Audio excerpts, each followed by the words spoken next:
put it back on. I haven't tightened up the bolt in there, but you know, it's through the two lines, it's pretty straight, and you can see now it's clear on the bolt.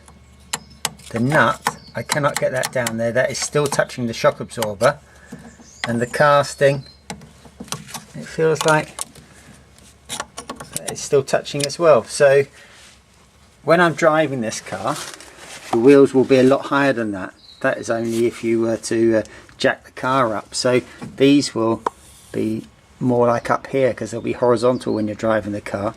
This will be above this, but of course the shock absorber is thicker up there because it's got this rubber cover over the top of the operation there. So yeah, not very good, is it? So that is everything nearly back on now.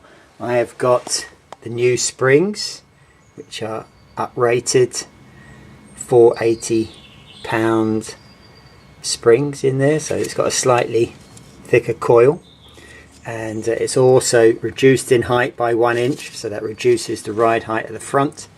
And the back suspension I'm going to fit is adjustable, so I can still get it level.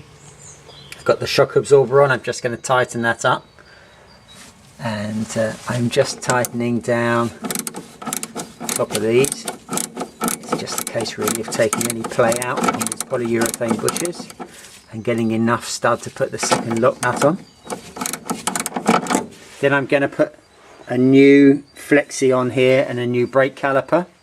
I'm going to put everything back together here, but I am very worried now about that. I think I'm going to have to drill this and put in a split pin to hold it on, because you can't torque this nut up too much, otherwise you can't move your trunnion or kingpin, and you know, it's not safe, is it? That could come undone because it's not really locked on. So apart from that, I'm going to put it back up and I'm going to give it a try. So I do think this has been a difficult job.